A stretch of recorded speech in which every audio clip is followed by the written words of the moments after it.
আজ আমি নিয়ে এসেছি একদম আসল পেশোয়ারি স্টাইলে পেশোয়ারি বিফ, যার প্রতিটি ঘ্রাণে পাবেন ঐতিহ্যের স্বাদ। পেশোয়ারি খাবারের একটি বিশেষত্ব আছে, বেশি মশলা ব্যবহার করা হয় না, বরং মাংসের আসল স্বাদটাকে ফুটিয়ে তোলা হয়। আজ আমি দেখাবো কিভাবে খুব সাধারণ উপকরণ দিয়ে তৈরি করা যায় রেস্টুরেন্ট স্টাইলে পেশোয়ারি বিফ, যা একবার খেলে স্বাদ ভুলতে পারবেন না। তাহলে চলুন ভিডিওটি শুরু করা যাক।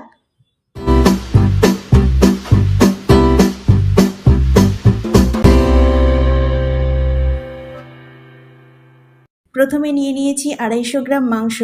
মাংসটাকে ধুয়ে আমি আগে থেকে পরিষ্কার করে এভাবে ছোট ছোট টুকরো করে কেটে নিয়েছি। নিয়ে নিয়েছি আলু। একটা কড়াইয়ে দিয়ে দিচ্ছি ঘি।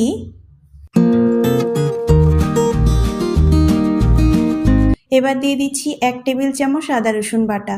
দিয়ে আমি একটু তেলের সঙ্গে হালকা ভেজে নেব। ভাজা হয়ে গিয়েছে, এবার দিয়ে দিচ্ছি মাংসগুলো।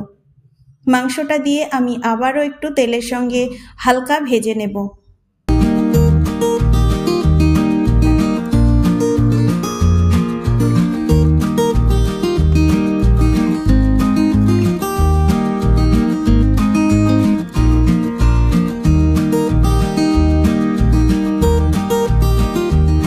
হালকা একটু মাংসের কালারটা চেঞ্জ হয়ে এসেছে, এবার দিয়ে দিচ্ছি আলু। দিয়ে দিচ্ছি 7 থেকে 8টা কাঁচা লঙ্কা, স্বাদ মতো লবণ দিয়ে ভালো করে মিশিয়ে নিচ্ছি। দিয়ে হাই হিটে একটু হালকা ভেজে নেব।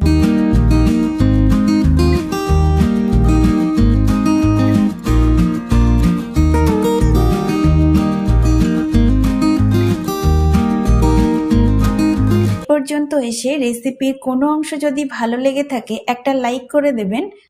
আমার চ্যানেলে নতুন হয়ে থাকলে চ্যানেলটি সাবস্ক্রাইব করে পাশে থাকবেন। ফেসবুক থেকে দেখলে পেজটি ফলো করে দেবেন। এবার নিয়ে নিয়েছি একটা প্রেসার কুকার। প্রেসার কুকারের মধ্যে আমি মাংসটা ঢেলে দিচ্ছি।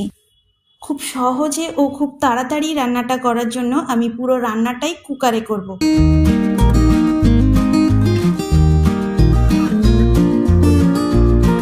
এবার দিয়ে দিচ্ছি 1 বাটি পরিমাণ পানি।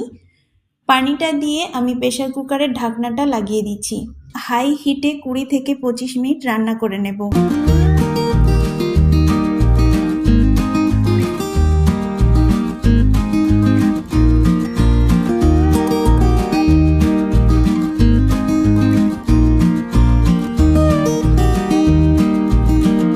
থেকে 25 মিনিট পর প্রেসার কুকারের ঢাকনাটা খুলে দিয়ে দিচ্ছি 1 টেবিল চামচ গোলমরিচের গুঁড়ো, 2 টেবিল চামচ বাটার,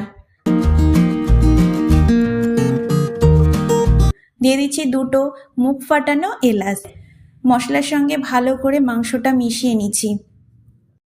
হাই হিটে 1 থেকে 2 মিনিট রান্না করে নেব। এই সময় আপনার রান্নাঘর ভরে যাবে এক অপূর্ব গন্ধে। মনে হবে আপনি কোনো রেস্টুরেন্ট বা কিচেনে দাঁড়িয়ে আছেন।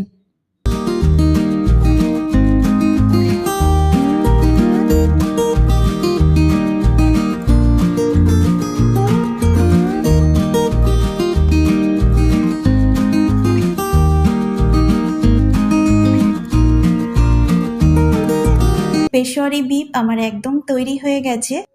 ঘন গ্রেভি, সেই মশলার মৃদু গন্ধ, এটা দেখলেই খেতে ইচ্ছা করবে। গরম গরম রুটি, নান বা পরোটার সাথে পরিবেশন করতে পারবেন। আর দেখবেন সবাই মুগ্ধ হয়ে গেছে। আপনাদের কাছে রেসিপিটি কেমন লাগলো কমেন্টে জানাতে ভুলবেন না। ফ্রেন্ডস অ্যান্ড ফ্যামিলির সঙ্গে শেয়ার করতে পারেন। দেখা হবে নতুন কোনো রেসিপিতে। ভালো থাকবেন, সুস্থ থাকবেন। ধন্যবাদ।